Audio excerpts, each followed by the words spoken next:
Magsitayo na po ang lahat. Ako'y kaawaan o mahal kong Diyos, sang-ayon sa iyong kagandahang loob. Mga sala ko'y iyong linisin, ayon din sa pag-ibig mo sa akin. Bubuksan aking puso't isipan, pagsalansang ko'y aking kinikinala. Patawarin niya rin kasalanan.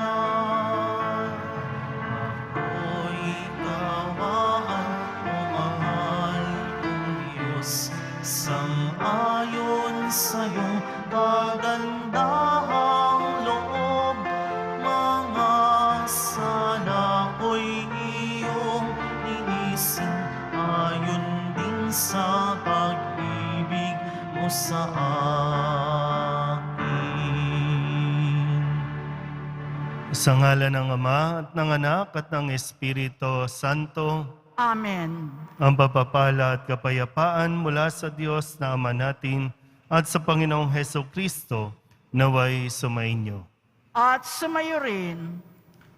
Mga kapatid, tinipon tayo bilang kaanib ng angkan ng Diyos. Kaya dumulog tayo sa maawaing Panginoong nagpapatawad ng lubos. Sinugong tagapagpagaling sa mga nagsisisi, Panginoon, kaawaan mo kami. Panginoon, kaawaan mo kami. Dumating na tagapag-anyayang mga makasalanan ay magsisi, Kristo, kaawaan mo kami. Kristo, kaawaan mo kami. Nakaluklok ka sa kanan ng Diyos Ama para ipamagitan kami. Panginoon, kaawaan mo kami. Panginoon, kaawaan mo kami. Kaawaan tayo ng makapangyarihang Diyos, patawarin tayo sa ating mga kasalanan at patnubayan tayo sa buhay na walang hanggan. Amen. Manalangin tayo. Ama naming makapangyarihan, ang mga mabubuti ay iyong ginagantimpalaan sa kanilang ginagawang kabutihan at ang mga masasama ay iyong binibigyan ng pagkakataong makapagbagong buhay. Kaawaan mo kaming sumasamo sa iyo upang ang pag-amin naming sa nagawang kasalanan ay magkamit para sa amin ng iyong kapatawaran sa pamamagitan ni Jesucristo kasama ng Espiritu Santo magpasawalang hanggan. Amen. Magsiupo muna po ang lahat.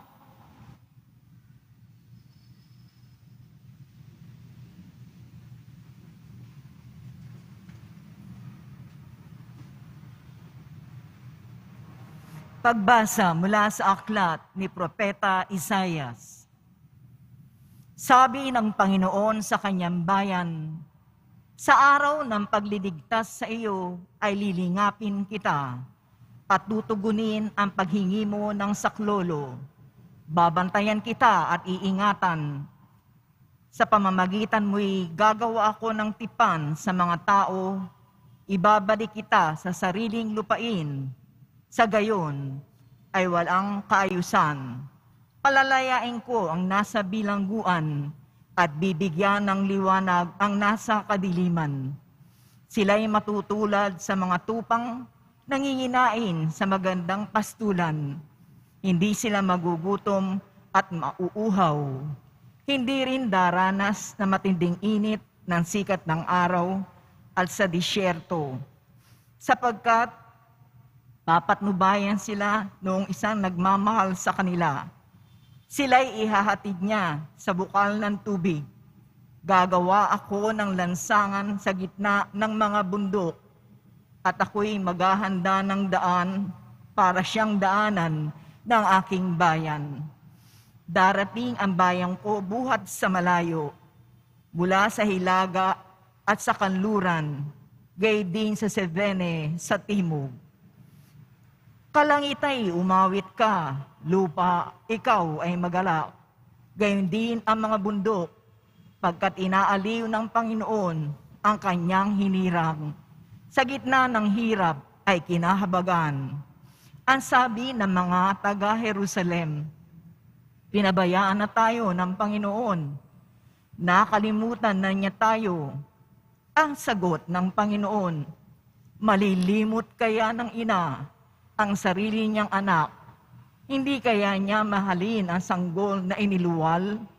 Kung mayroon mang inang lumilimot sa kanyang bunso, ako'y hindi lilimot sa inyo kahit na sandali. Ang salita ng Diyos. Salamat sa Diyos. Pag-ibig ng Diyos ay ganap, sa tanan siya'y nahahabag. Pag-ibig ng Diyos ay ganap, sa tanan siya'y nahahabag. Ang Panginoong Diyos ay puspos ng pag-ibig at lipos ng habag, banayad magalit. Ang pag-ibig niya'y hindi kumukupas. Siya ay mabuti at kahit kanino'y hindi nagtatangi. Sa kanyang nilikha, ang pagtingin niya ay mamamalagi. Pag-ibig ng Diyos ay ganap, sa tanan siya'y nahahabag. Di ka bibiguin sa mga pangako, pagkat ang Diyos ay tapat. Ang kanyang ginawa, kahit na ano ito, ay mabuting lahat. Siya'y tumutulong sa lahat ng tao na may suliranin. Iyong inaapi, inaalis niya sa pagkagupiling. Pag-ibig ng Diyos ay ganap, sa tanan siya'y nahahabag. Matuwid ang Diyos sa lahat ng bagay niyang ginagawa. Kahit anong gawin ay kalakip doon ang habag at awa. Siya'y nakikinig at handang tumulong sa lahat ng tao. Sa sinumang taong pagtawag sa Kanya'y tapat at totoo.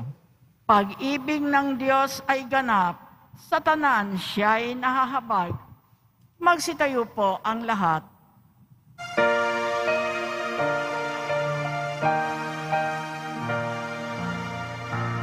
Nagpupuri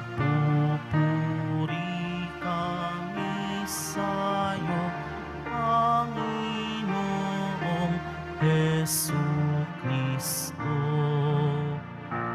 Nagpupuri kami sa'yo, Panginoong Jesucristo. Pagkabuhay ako't buhay, mabubuhay na sinumang ako'y pananaligan, ay di mapapanaigan ng kamatayan kailanman. Nagpupuri kami sa'yo, Panginoong Jesucristo. Sumainyo ang Panginoon. At sumayo rin. Ang mabuting balita ng Panginoon ayon kay San Juan. Papuri sa iyo, Panginoon. Noong panahong iyon, sinabi ni Jesus sa mga Hudyo, ang aking amay patuloy sa paggawa, at gayon din ako. Lalong pinagsikapan ng mga Hudyo na patayin siya, sapagkat nilabag na niya ang batas tungkol sa araw ng pamamahinga, ay sinasabi pa niyang ang Diyos ang kanyang ama, at sa gayoy, ipinapantay ang sarili sa Diyos. Kaya't sinabi sa kanila ni Jesus, dapat ninyong malaman na walang ginagawa ang anak sa kanyang sarili lamang. Ang ginagawa lamang niya ay ang nakikita niyang ginagawa ng ama. Ang ginagawa ng ama ay siya ring ginagawa ng anak, sapagkat minamahal ng ama ang anak at ipinakikita sa anak ang lahat ng ginagawa niya.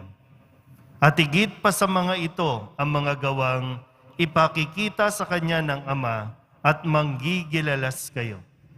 Kung paanong binubuhay ng ama ang mga patay gayon din naman, bubuhayin ng anak ang sinumang nais niyang buhayin. Hindi humahatol kanino man ang Ama. Ibinigay niya sa anak ang buong kapangyarihang humatol upang parangalan ng lahat ang anak, tulad ng kanilang pagpaparangal sa Ama. Ang hindi nagpaparangal sa anak ay hindi nagpaparangal sa amang nagsugo sa anak. Sinasabi ko sa inyo, ang nakikinig sa aking salita at nananalig sa nagsugo sa akin ay may buhay na walang hanggan.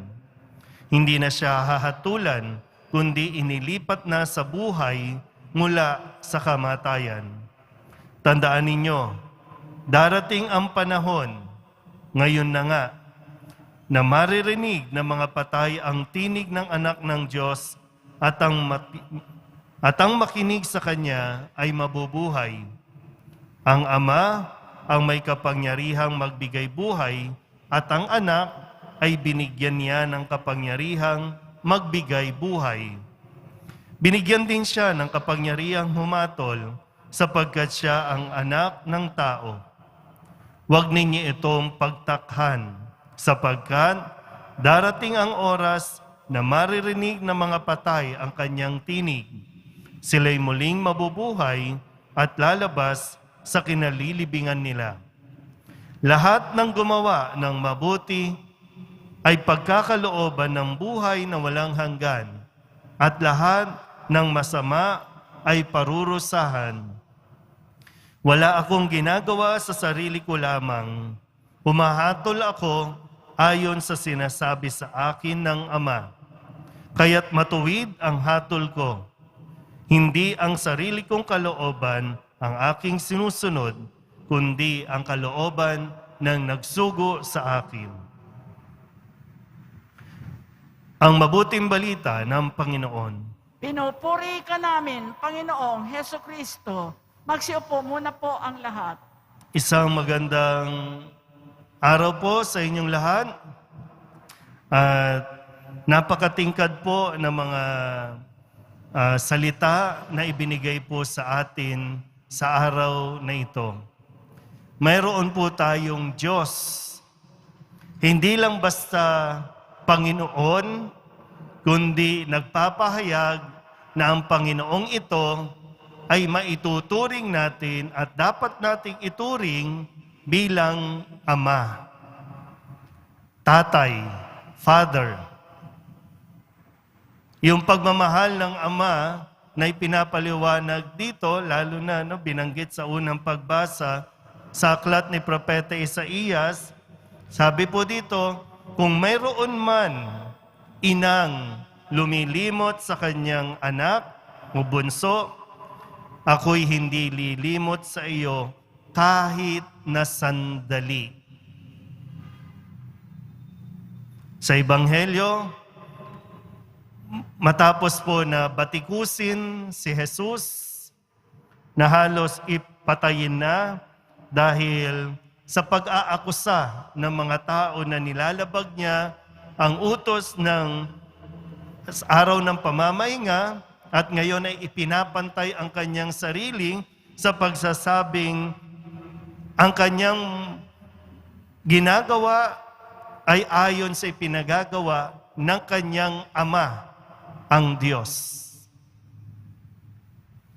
Nung pinagninilayan ko po ito, naalala ko po na ang isang dahilan kung yung pinagmulan po na aking bukasyon sa pagkapari ay utang ko sa aking ama, sa papa ko po. Kasi nung medyo maliit pa ako, siguro grade 1, grade 2, lagi ko siyang nakikita at madalas din naman sinasama niya ako sa kanyang pagsisimba. So isa ito sa natutunan ko sa papa ko, ang makilala ang Diyos. Kung sino nga ba ang Diyos? Sa kanya ko yan natutunan. Na maganda, mapagnilayan natin ngayon, sa inyo po, kamusta po ba ang relasyon ninyo sa inyong mga anak o ang relasyon ninyo sa inyong mga ama? Kamusta po ba? Sa mga tatay po, ano po ba yung impluwensya ninyo sa inyong mga anak? Sa mga anak, ano ba maipagmamalaki ninyo sa inyong mga ama? Kasi yan po yung, alam niyo po, ang mga kabataan o ang mga anak, ang isang pinakamahalagang pundasyon na dapat mayroon siya ay yung meron siyang naging example ng katatagan, lalo na sa loob ng tahanan. Tatay yan. Tatay yung nagtuturo dapat kung paano maging matibay ang isang tao, ang isang bata na habang lumalaki, paano niya haharapin ang mga pagsubok sa buhay, paano niya haharapin ang mga pagkakamali niya sa buhay. Tatay yan. Kaya nga dito, kahit batikusin si Jesus, matatag si Jesus, matibay si Jesus. Bakit? Dahil natutunan niya yan sa kanyang Ama, ang ating Panginoon. Maganda po yun dito yung sinasabi niya. Ang ginagawa ng Ama ay siya ring ginagawa ko o ginagawa ng anak. Ang ginagawa lamang niya, ang nakikita niyang ginagawa ng Ama.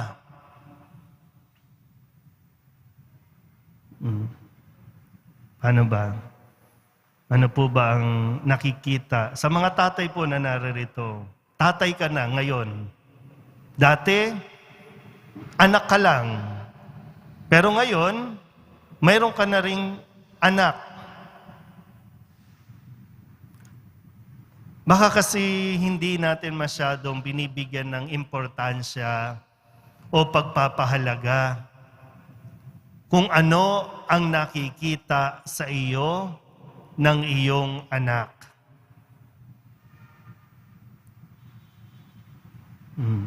Kaya marami po sa atin nahihirapan makipag-relate sa Diyos bilang Ama kasi yung mismong Ama niya dito sa lupa malabo. Kaya hindi yung relasyon sa Panginoon, nahihirapan na lumapit sa Panginoon bilang tatay kasi hindi sanay. Sa mga tatay po na naririto, importante at napakahalaga ng iyong halimbawa. Ano ang ipinakikita mo at nakikita sa iyo ng iyong mga anak? Kung ano sila ngayon, dahil din sa iyo yan. Kung masama sila ngayon, erase. Kung hindi maganda ang kanilang ugali ngayon, baka pwede mong tingnan, ano yung prinsipyo mo o filosofiya mo sa buhay na naa-adapt ngayon ng iyong anak? Tatay ko nga Tatay ko nga lasenggo. Tatay ko nga, babaero. Tatay ko nga, kung sino-sinong kinakasama. Tatay ko nga, ang daming anak. Kala mo, kasi tahimik ka lang, hindi kayo nag-uusap. Kala mo, wala lang. Meron kang kinalaman dyan. Mahirap lang po sa mga tatay ngayon. Kaya nga minsan, paano mo i-describe ang tatay mo sa harap ng marami? Kapag mayaman, madali na i-describe, good provider. Pero ikaw po, tingnan mo nga, paano ka ma-describe? Kasi dito talagang binibida ni Jesus. Dahil malalim yung kanilang ugnayan. malalim yung kanilang relasyon.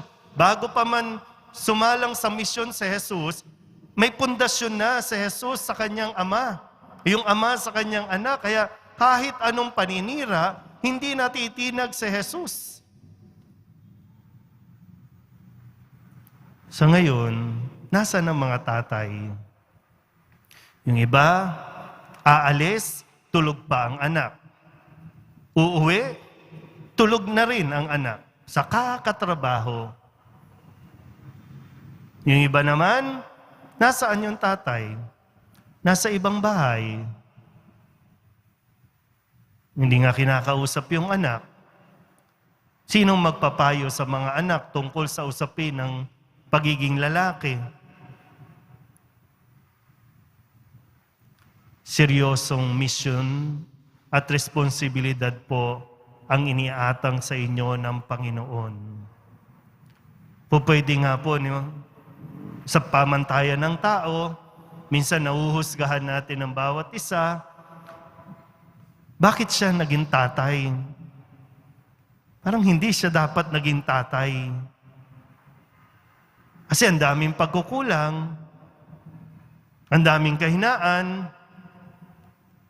Pero tandaan mo, ninais ng Diyos, maging ama ka, maging tatay ka. Kaya sana po, sa mga tatay na nanonood ng misa, sa online, kayo po mga naririto, may pagkakataon pa. Huwag nating hayaan mawala ang inyong kalooban sa isa't isa, ang inyong relasyon, na pwedeng sabihin, malaki na siya eh. Bahala na sa buhay niya. May panahon pa para maging mas maayos. Kasi ang pangit lang po, yung tatay, pangit yung relasyon sa kanyang naging tatay. Ngayon, sa anak mo, hindi nagiging maganda rin ang relasyon mo.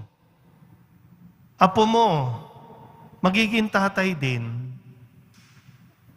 So, kailangan natin putulin yung ganitong cycle. Hindi maganda. Ang daming hurting, no? Ang daming broken. Ang daming kulang. Kulang sa pagkatao. Hindi buo. Dahil isa sa nawawala yung relasyon mo sa tatay. Alam mo kaya, di ba, sa mga babae po,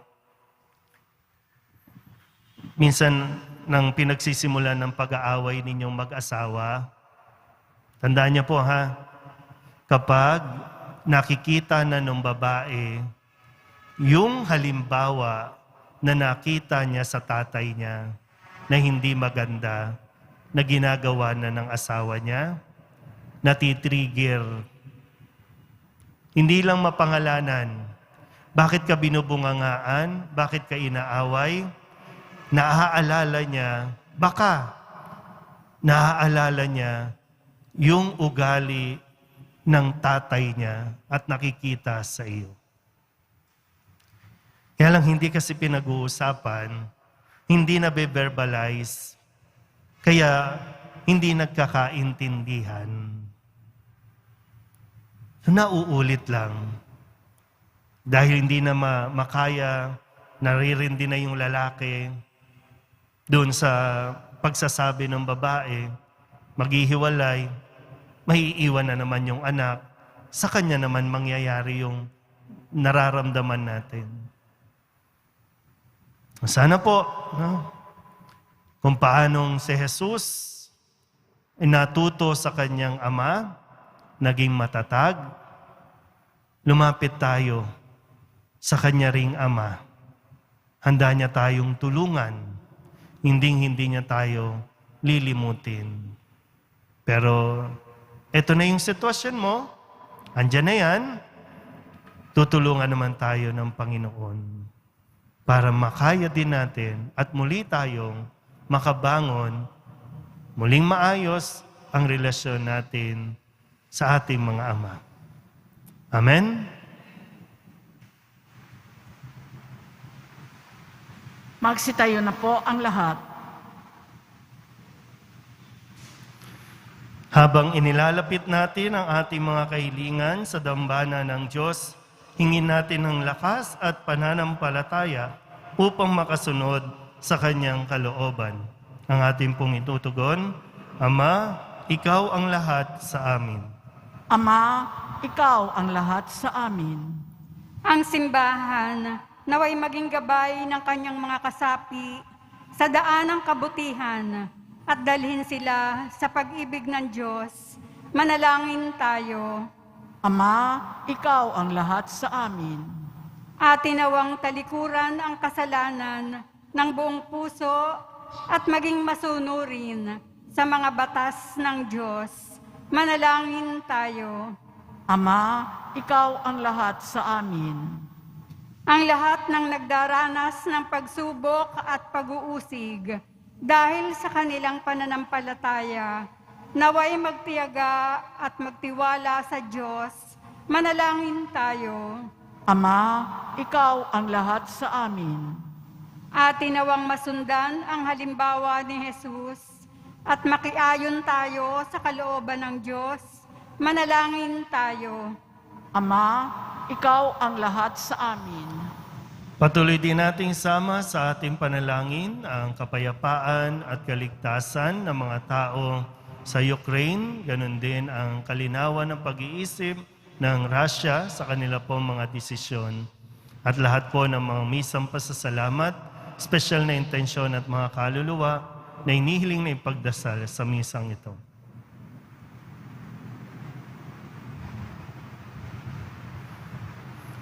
Ang lahat ng ito inihiling namin sa ngalan ni Kristo, ang aming Panginoon. Amen. Magsiupo ang lahat.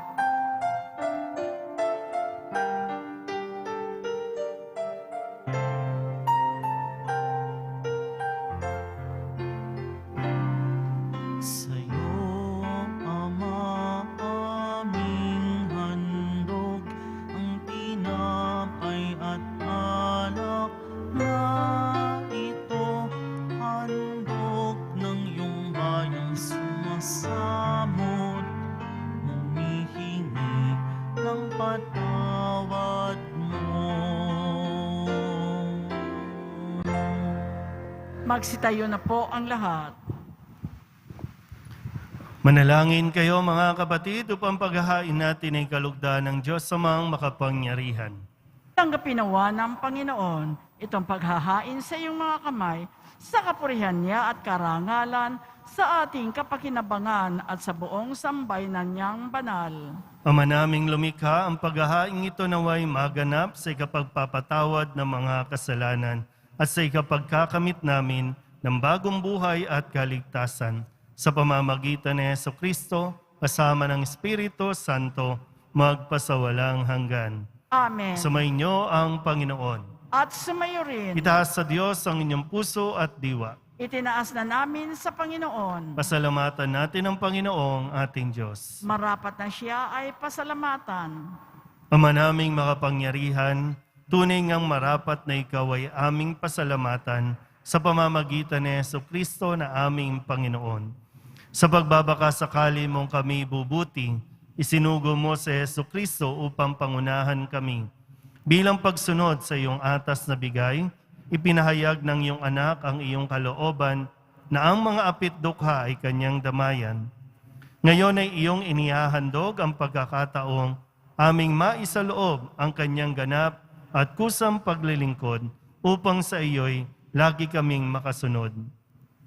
Kaya kaysa ng mga anghel na nagsisiawit ng papuri sa iyo nang walang humpay sa kalangitan, kami nagbubunyi sa iyong kadakilaan. Santo, Santo, Santo, Panginoong Diyos ng mga hukbo, napupuno ang langit at lupa ng kadakilaan mo.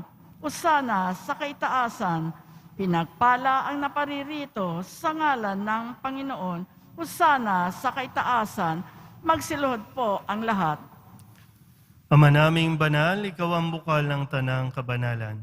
Kaya't sa pamamagitan ng iyong Espiritu, gawin mong banal ang kaloob na ito upang para sa aming maging katawan at dugo ng aming Panginoong Heso Kristo.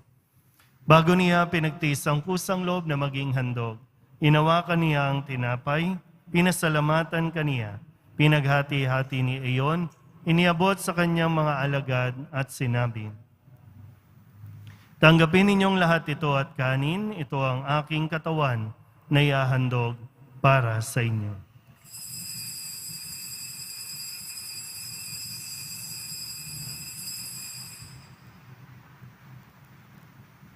Gayun din naman nang matapos ang hapunan, hinawakan niya ang kalis, muli kaniyang pinasalamatan. Iniabot niya ang kalis sa kanyang mga alagad at sinabi, "Tanggapin ninyong lahat ito at inumin. Ito ang kalis ng aking dugo, ng bago at walang hanggang tipan. Ang aking dugo na ibubuhos para sa inyo at para sa lahat, sa ikapagpapatawad ng mga kasalanan. Gawin ninyo ito sa pag-alaala sa akin."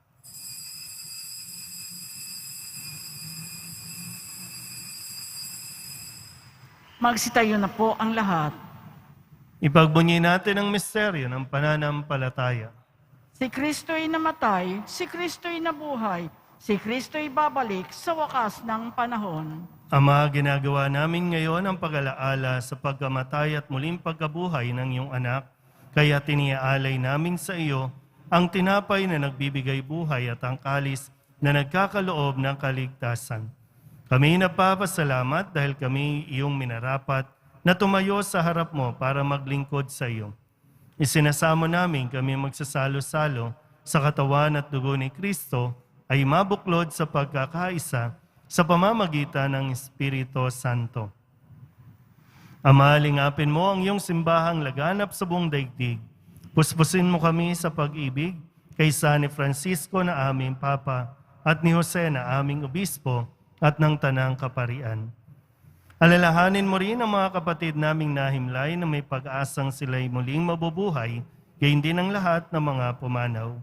Kawaan mo sila at patuloyin sa iyong kaliwanagan.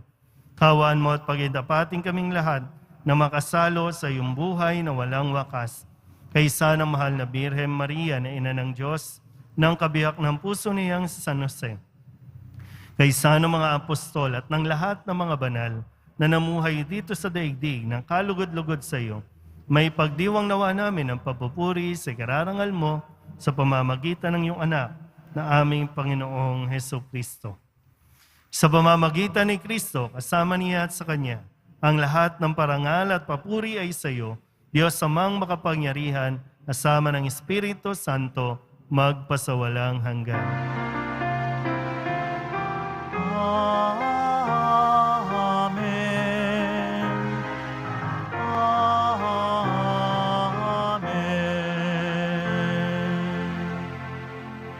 Buong kababaang loob tayong tumawag sa ating Panginoon ng Ama namin. Ama namin, Sumasalangit ka, sambahin ang ngalan mo, mapasa amin ang kaharian mo, sundin ang loob mo dito sa lupa para nang sa langit.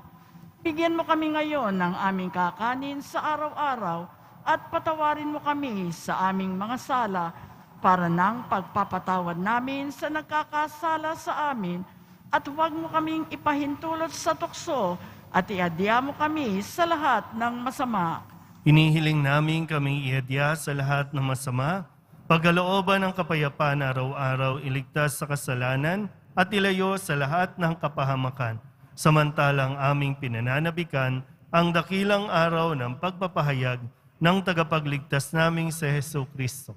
Sapagkat iyo ang kaharian at ang kapangyarihan at ang kapurihan magpakailanman. Amen. Panginoong Heso Kristo, sinabi mo sa iyong mga apostol, "Kapayapaan ang iniiwan ko sa inyo, aking kapayapaan ang binibigay ko sa inyo. Tunghayan mo ang aming pananampalataya at huwag ang aming mga pagkakasala.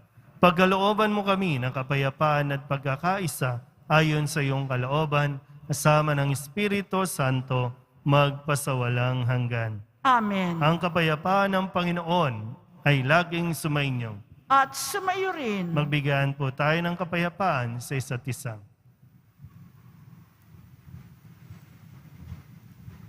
Kordero ng Diyos na nag-aalis ng mga kasalanan ng sanlibutan, maawa ka sa amin. Kordero ng Diyos na nag-aalis ng mga kasalanan ng sanlibutan, maawa ka sa amin. Kordero ng Diyos na nag-aalis ng mga kasalanan ng sanlibutan, ipagkaloob mo sa amin ang kapayapaan. Magsiluhod po ang lahat. Ito ang kordero ng Diyos. Ito ang nag-aalis ng kasalanan ng sanlibutan. Mapalad ang mga inaniyahan sa kanyang piging. Panginoon, hindi ako karapat-dapat na magpatuloy sa iyo, ngunit sa isang salita mo lamang ay gagaling na ako.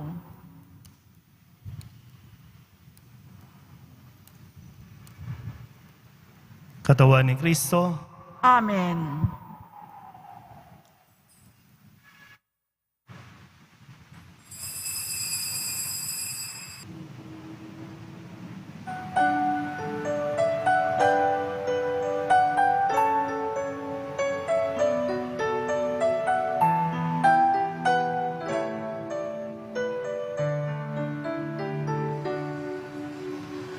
Ama, iyong tanggapin. Pasasalamat sa iyong harapan. Ng buhay mo ay inilaan. Ang pag-ibig mo'y aming nakamtan. Panginoon, kami sumasamo, ilumin ang aming puso ng pagbabago'y aming matamo, ito'y pag-aalay sa'yo.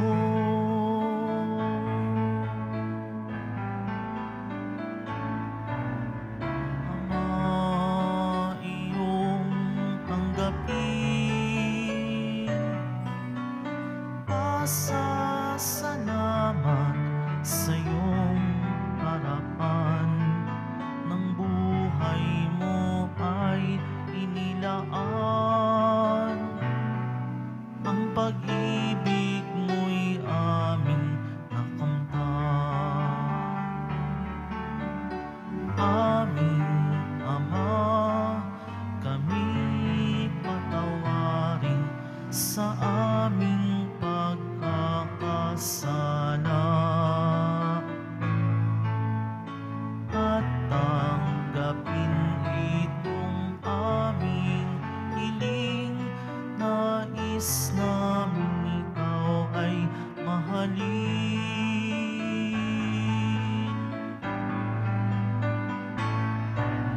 Ama, iyong tanggapin.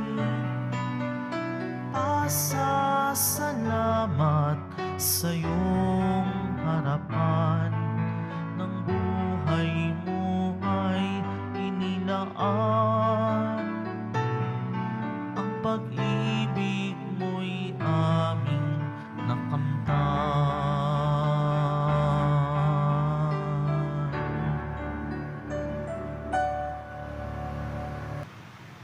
Magsitayo na po ang lahat. manalangin tayo. Ama naming mapagmahal, sa pagtanggap namin ng banal na pakikinabang, huwag mong ipahintulot na kami maparusahan ng iyong dinulot para sa aming kagalingan. Sa pamamagitan ni Jesucristo kasama ng Espiritu Santo, magpasawalang hanggan. Amen. Sumainyo ang Panginoon. At sumayo rin. Manalangin tayo para sa pagbabasbas. Mahal na pong Jesus Nazareno, inihayag mo sa pamamagitan ng krus ang walang maliw na pag-ibig ng Diyos sa sangkatauhan. Pakinggan mo ang kahilingan ng iyong angkan na nagsusumamo sa iyo. Makamtanawa nila ang iyong katugunan at tanggapin ang kasagutan na may utang na loob na tinatanaw. Basbasan din po ninyo mga dala-dala nilang mga imahin at dasalan at lahat ng mga may karamdaman. Sa pamamagitan ng bendisyon na ito, naway maalala nila ang mga pangako nila noon sa binyag, na ikaw ang kanilang iibigin at paglilingkuran bilang Panginoon magpasawalang hanggan. Amen. At pagpalain kayo ng makapangyarihang Diyos, Ama at Anak at Espiritu Santo. Amen. Mayo kayong taglay ang kapayapaan ng Poong Jesus Nazareno. Salamat sa Diyos. Magandang araw po.